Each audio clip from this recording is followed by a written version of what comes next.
آصف عزیز new ham سے تشریف لائیں اور اپنا سوال پیش کریں.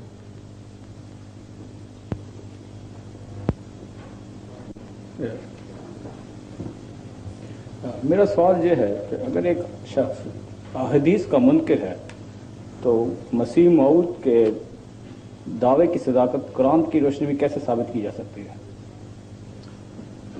اس سوال کے دو پہلو ہیں. اگر حدیث کا منکر ہے تو قرآن کا قائل بھی نہ رہا، یہ مسئلہ ہے.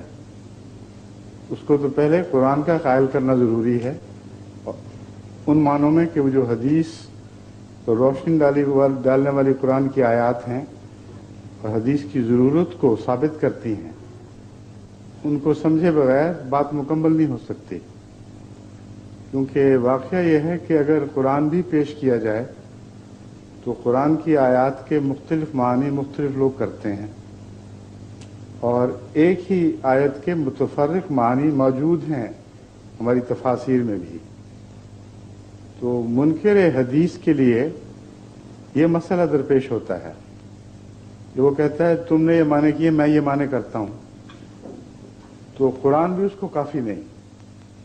جو قرآن اور حدیث کو الگ کر دے وہ بد نصیب ہے، کیونکہ قرآن کریم نے خود یہ فرمایا ہے کہ ایسا شخص جو خدا اور رسول کے درمیان فرق کرتا ہے وہ ایمانداروں میں سے نہیں ہے. اب سوال یہ ہے وہ کون فرق کرنے والا ہے؟ مثلا قرآن کریم فرماتا ہے کہ جو تمہیں اللہ اور رسول کی اطاعت کرو. اللہ کی اطاعت تو سمجھ آ گئی، قرآن اللہ کا کلام ہے. رسول کی اطاعت پھر کیا چیز ہے؟ اگر حدیث کا کوئی وجود نہیں، اگر سنت کو کوئی اختیار نہیں ہے تو پھر وہ اطاعت جو رسول کی اطاعت ہے وہ کیا چیز ہے؟ کیوں خدا تعالیٰ فصیح و بلیغ کلام میں بے زائد الفاظ استعمال کرتا ہے کہ یہ کافی تھا اللہ کی اطاعت کرو. اور اگر فرق ہو جائے، اختلاف پیدا ہو جائے امت کے درمیان، حکومت اور لوگوں کے درمیان، تو قرآن کریم فرماتا ہے وَإِذَا تَنَازَعْتُمْ فِي شَيْءٍ فَرُدُّوهُ إِلَى اللَّهِ وَرَسُولِهِ. اطیعوا اللہ وَأَطِیعُوا الرَّسُولَ وَأُولِي الْأَمْرِ مِنْکُمْ. یہ آیت میرے پیش نظر ہے. اللہ کی اطاعت کرو اور رسول کی اطاعت کرو. فَإِذَا تَنَازَعْتُمْ فِي شَيْءٍ، اگر تمہارا آپس میں اختلاف ہو جائے، فَرُدُّوهُ إِلَى اللَّهِ وَرَسُولِهِ. اب یہ ایک جاری حکم ہے. یہ مراد تو نہیں تھی کہ صرف رسول اللہ علیہ وسلم کی زندگی میں اختلاف ہو تو پھر رسول اللہ کی خدمت میں پیش کرو. یعنی قرآن صرف اس زمانے کے لیے محدود ہو گیا اور آئندہ کے تنازعات کا کوئی حل نہ پیش کیا. یہ نتیجہ نکلے گا نا اس کا. تو لیکن اگر بات کے تنازعات پیش نظر ہیں تو اللہ کی اطاعت تو قرآن سے مل جائے گی، رسول کے سامنے کیسے جھگڑا پیش کرو گے؟